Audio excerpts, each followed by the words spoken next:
आदित्यहृदयम्। ततो युद्धः परिश्रान्तं समरे चिन्तया स्थितम् रावणं चाग्रतो दृष्ट्वा युद्धाय समुपस्थितम्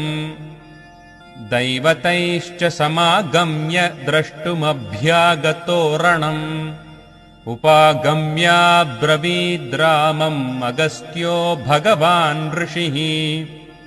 राम राम महाबाहो शृणु गुह्यं सनातनम् येन सर्वा नरीन् वत्स समरे विजयिष्यसि आदित्यहृदयं पुण्यं सर्वशत्रुविनाशनम् जयावहं जपेन्नित्यम् अक्षय्यं परमं शिवम्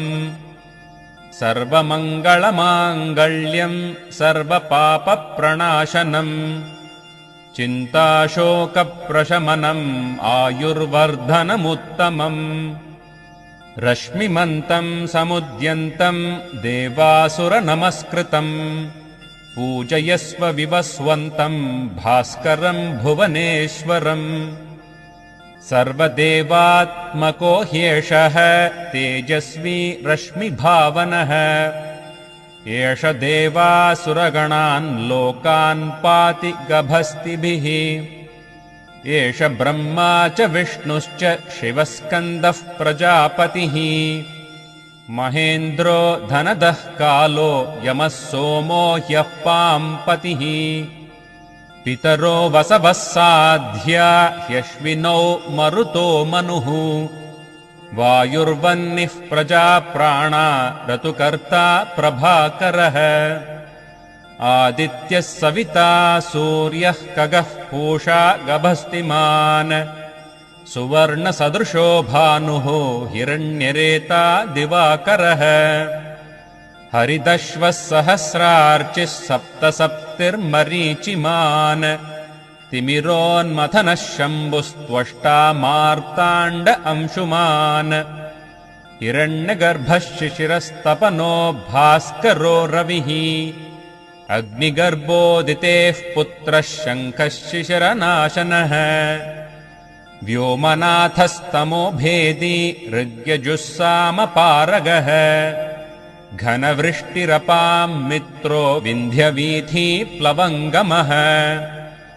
आतपी मण्डली मृत्युः पिङ्गळः सर्वतापनः कविर्विश्वो महातेजाः रक्तः सर्वभवोद्भवः नक्षत्रग्रहताराणाम् अधिपो विश्वभावनः तेजसामपि तेजस्वी द्वादशात्मन्नमोऽस्तु ते नमः पूर्वाय गिरये पश्चिमायाद्रये नमः ज्योतिर्गणानां पतये दिनाधिपतये नमः जयाय जयभद्राय हर्यश्वाय नमो नमः नमो नमः सहस्रांशो आदित्याय नमो नमः नम उग्राय वीराय सारंगाय नमो नमः नमः पद्मप्रबोधाय मार्ताण्डाय नमो नमः ब्रह्मेशानाच्युतेशाय सूर्यायादित्यवर्चसे भास्वते सर्वभक्षाय रौद्राय वपुषे नमः तमोघ्नाय हिमघ्नाय शत्रुघ्नायामितात्मने कृतघ्नघ्नाय देवाय ज्योतिषां पतये नमः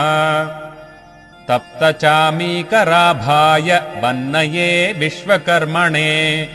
नमस्तमोभिनिघ्नाय रवये लोकसाक्षिणे नाशयत्येष वैभूतं तथैव सृजतिः प्रभुः पायत्येष तपत्येष वर्षत्येष गभस्तिभिः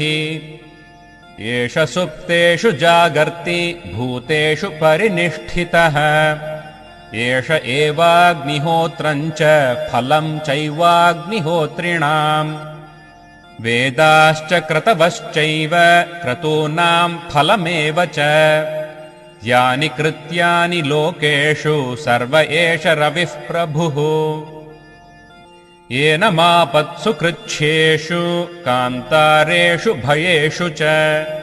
कीर्तयन् पुरुषः कश्चिन्नावसीदति राघव पूजयस्वैनमेकाग्रो देवदेवं जगत्पतिम्